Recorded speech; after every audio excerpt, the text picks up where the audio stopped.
Good afternoon, everybody. I'm Lindsay Reiser. We are following breaking news from Tallahassee, Florida, where police are on the scene of a shooting at Florida State University that left multiple people injured. Right now, we know from Tallahassee Memorial Hospital that there are 6 patients, 5 serious and 1 critical. We are waiting for information on their ages and their genders. We know that an alert was sent out by the school saying the shooting happened at the student union around noon today, Eastern time. We know students are sheltering in place. All classes and activities for the rest of the day are canceled. The White House says the president has been briefed and is monitoring the situation. We have team coverage on this for you. We have CBS News senior coordinating producer for the Crime and Public Safety Unit, Anna Schechter, alongside CBS News correspondent Chanel Call, both following this for us. Let's go ahead and go first to you, Anna, with the latest that we know. Well, you just cited those numbers. The latest confirmed information that we have from the local hospital: 6 patients, 5 in serious condition, 1 in critical condition. We've also learned that a suspect, was injured and is in custody at this time. We've seen footage of students being cleared out of buildings, but that is a large area to clear, so that process is ongoing. There are multiple local, state, and federal agents on the scene. The process of clearing that continues. The investigation has already begun into the suspect. Going to be looking at motive. We are in very early stages. This is all fluid. We are waiting to see if those numbers I cited earlier climb. But at this time, we've got 6 patients in the hospital. Can you repeat the part about the suspect? I think that's important. Sure. The suspect that we know of was injured and is in custody.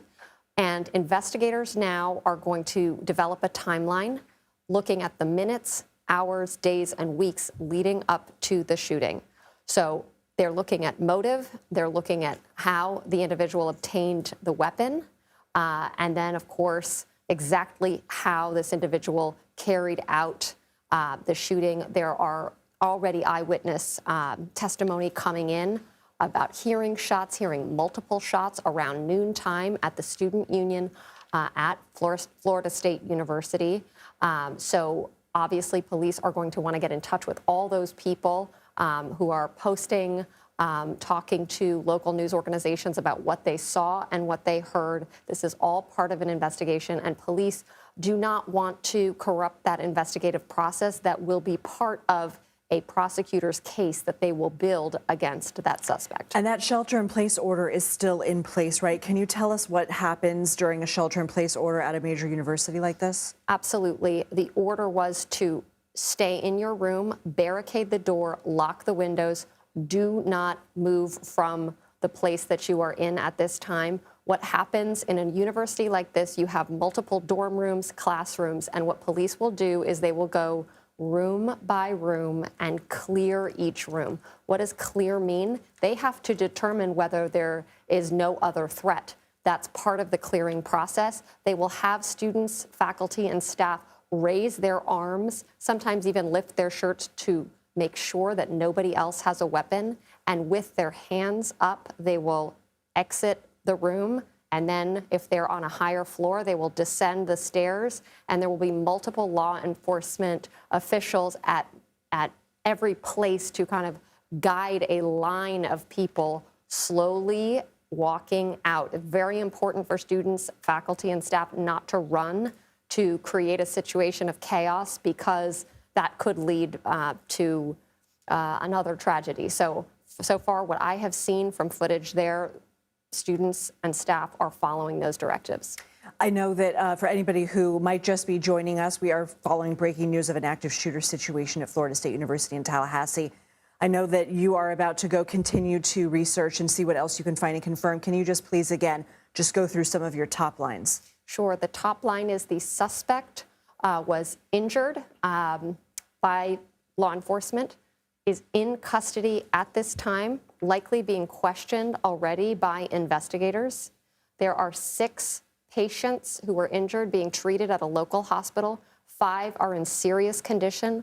1 is in critical condition. We will likely continue to hear more in the next hour or two about those victims. At this time, that is the information that we have confirmed. Okay, Anna Schechter, thank you so much, senior coordinating producer for our Crime and Public Safety Unit. We appreciate that. Let us know what developments you have. I want to go now to Department of Justice correspondent Scott McFarland, who is also following this from our Washington bureau. Scott, what is the latest that you're hearing from the multiple agencies that are involved? Yeah, we're getting the type of details with which we've become all too familiar in these shooting responses. The Alcohol, Tobacco, and Firearms Bureau is there. The FBI's resident agent in Tallahassee, the field office in Jacksonville. There's local law enforcement. There's state police there. There's this multi-layered law enforcement response. But some of this has such ominous echoes to things we report in far too frequently. The emergency student reunion facility is the Donald Tucker Civic Center. That's where students are urged to go if they can't get to where they're living or if they can't get to an off-campus site. The Donald Tucker Civic Center is the site of the spring commencement in a few weeks for Florida State. We also know that an alert went out to students to shelter in place, get behind locked doors if you can. We hear that all too frequently as well. That alert went out at about 12:01 p.m. Eastern Time. According to our CBS News reporting, Lindsay, the Tallahassee Police Department had scheduled for 12 p.m. today an emergency drill about which they notified the campus and broader community. An emergency drill that would have, quoting here, loud bangs, explosions, and sirens, which could potentially have caused some people to conflate the drill they were notified about with the reality of the response to this mass shooting. Then you heard what President Trump said while addressing the press in the Oval Office. He said it's a shame horrible things like this take place, and that he'll speak more about it at a later time or later date. The FBI director, the U.S. Attorney General have all been notified and briefed. So is the Secretary of Education and directors of other relevant agencies. Scott, I know that we at this point don't have any connection between this announced training exercise and the shooting. There's no link that we know of at this point, but it certainly does, and I'm sure you have the journalistic mind where questions are constantly pinging in your brain, that yes, on one hand, of course, they have to announce things like this because you don't want to spook the public. You don't want to cause panic if they're hearing or seeing things. But on the other hand, you have somebody who could have nefarious motivations who could be seeing a public alert like this. Yeah, it's a best practice to notify when you're going to do a drill. Goodness, we get so many of them here in Washington, D.C. with the Capitol and the White House complex and several dozen law enforcement agencies. They alert you if there's going to be aircraft flying overhead or sirens so that you don't misinterpret it for a real emergency. There seems to be a rather troubling coincidence today where the alert went out for a 12 p.m. to 8 p.m. drill in which there'd be loud bangs and sirens and noise from a law enforcement training exercise within a few miles of where the actual response happened. And we do know that emergency message was sent to the campus community. In fact, it's actually now posted on the Tallahassee Police Department Facebook page. This was available to anybody and could have caused some initial confusion, but just judging by the number of law enforcement agencies that say they have a foothold there on the campus, from state, locals, and feds, there's obviously a very vibrant law enforcement presence on the campus now. Scott, earlier in our CBS News special report, you essentially said that lunchtime would be rush hour for the student union. Anyone who's stepped foot on a university campus can certainly agree with that statement. But can you elaborate again on this student union in proximity to the rest of the university and what you know about the layout of this campus? The student union is going to be where you want it to be, right in the center of campus, where everybody can congregate. Student unions have what you need at the lunch hour. Lunch. But also, this is one of those days, right, on a college campus. It's a Thursday afternoon in the brilliant sun in Florida. You're going to have any number of students outside, not in their dorms, out and about. You're going to have visiting students there for tours, and we've heard reports of tour groups or people on tours being nearby, as you'd expect, late in the semester on a Thursday. And this all comes, back of the napkin math, about 15 days until the spring commencement. We're near the end of the semester when everybody is, on campus and active. So, Scott, what are you going to be tracking in the next few minutes and hours? What questions are you going to be asking? Well, when you see one of these shooting incidents on a campus, You know they're going to be doing those building-to-building searches if they're not well underway already, doing room-by-room searches to make sure there aren't victims that haven't been found yet, make sure there aren't people in need, but also you never want to preclude the possibility there are other threats and dangers on a campus. We've seen this before, where after a shooter is taken into custody, they're making sure there aren't other shooters, multiple shooters, or devices placed on campuses or placed in areas to make sure all hazards are removed. One of the reasons why, as a best practice, you have that type of reunion center, an area you know is secure. The Civic Center, likely closed as the day began, only open for special events, is now open for students within steps of the campus. Scott, in the special report, you had also mentioned previous tragic shootings that the state of Florida has bear witness to. Parkland, the shooting at the Pulse nightclub. And you had also mentioned some legislation that's being taken up at the state capitol there. Can you elaborate on that? It's just another one of those coincidences, but one that's particularly relevant at this moment in Tallahassee is also the state capitol. In April, the legislature is actually meeting and going through bills. And our CBS News reporting was that they, in the past few days, passed through the House, the state House in Florida, legislation to pull back some of the gun control laws they passed after Marjorie Stoneman Douglas in Parkland in 2018, including legislation that allowed for what they call red flag laws, to alert if somebody who shouldn't have a gun does have one, to have a court get involved. Also, a law that would make it unlawful for most people under 21 to buy a firearm. They have been working to retract those laws amid change in politics in Tallahassee and in Florida, and as those memories fade of Parkland. We note that's happening this week. We note it's happening in the same city at this moment in time. Scott, you had mentioned I believe you said Donald Tucker. Let me pull this up. Civic Center. The Donald Tucker Civic Center as the student reunification point. How does that work when there's a current shelter-in-place order? Yeah, I think the reunification points are typically for students who may not be able to get access to where they initially were, or those looking for a safe place to congregate. Those often work in synchronization with lockdown orders.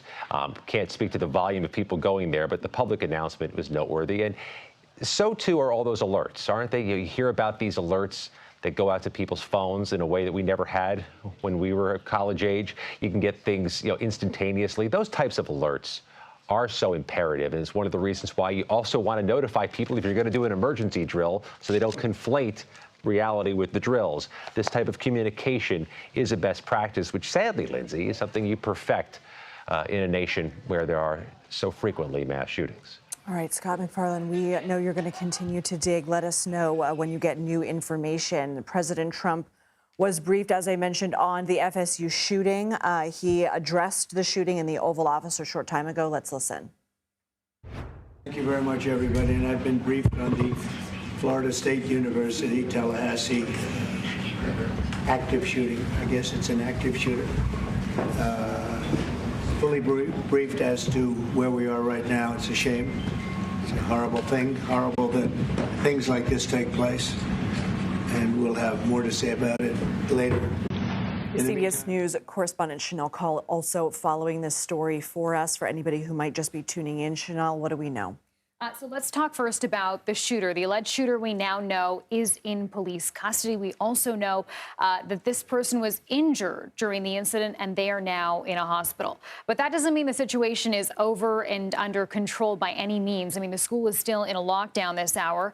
And let's talk about the injuries, because we know there were some injuries during the incident that unfolded in the last 2 hours or so. We know this started around noon. Sources now confirm to us that 6 people, Lindsay, were injured.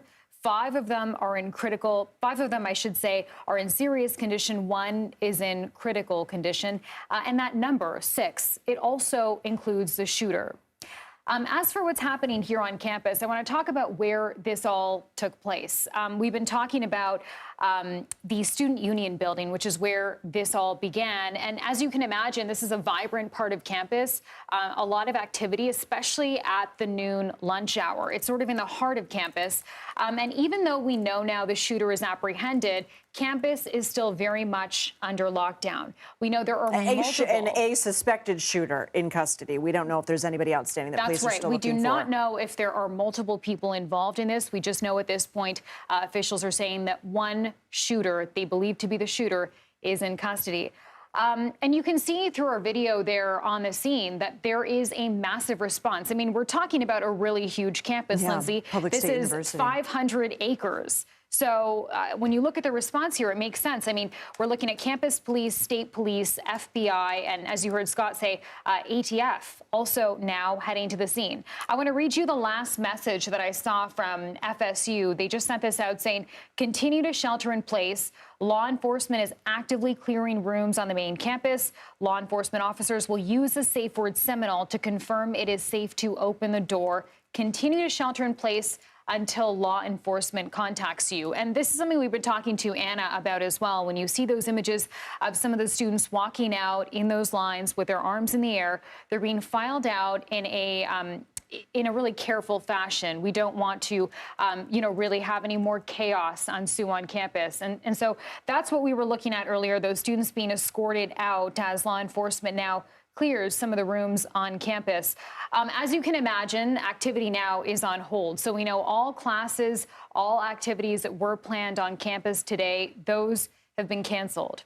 And so at this point, I've pulled up the academic calendar for FSU also because Scott was talking about we're days away from the end of classes. Right. They had spring break around this time last month, March 10th through the 14th. The last day of classes today is April 17th, April 25th. So we really are just days away from the end of the semester. And I mean, think about when you were in school. This is usually a time where there's a lot of jubilation, a lot of excitement towards the end of the semester. Finals. I don't know what the final schedule is. Maybe some stress about Final that too. exam week is April 28th through May 2nd. But so people maybe are people excited to look ahead to the end of the semester. And some of the students that we've been hearing speaking to CBS News Miami have talked about that level of fear and chaos of being inside. And we saw this video actually was taken by a student who was inside one of the campus buildings. And, you look out front and you see that line of police vehicles. This is obviously a really scary moment. And one student spoke to CBS News. Yeah, what did I'll they say? read you just what they said. This is from Blake Leonard telling CBS News Miami. Again, we've been hearing from so many students like this. 400 feet from the student union, that, of course, the building where all this took place, when he heard the gunfire and started running. So imagine the fear there. And Blake Leonard telling CBS News Miami, I heard about 12 shots go off. In my head, I thought it was construction at first until I looked behind me and saw people running from the union towards my direction. And then I heard another 12 or 15 shots go off. So I started running away from there, too, he said. And I think this really encapsulates all of the fear and the chaos that happened on campus earlier today. And I think that there are still folks who are there unsure of what they should do next. And so, again, I want to mention that FSU is telling those students, please do stay and shelter in place until we come to your door. We will use the safe word Seminole, and that's how you'll know it's safe to open your door. At this point, again, Lindsay, officials are saying they do have one person in custody. That one person was injured during some kind of correspondence with police on scene. They were taken to a hospital, and 6 people in total were injured, including the shooter.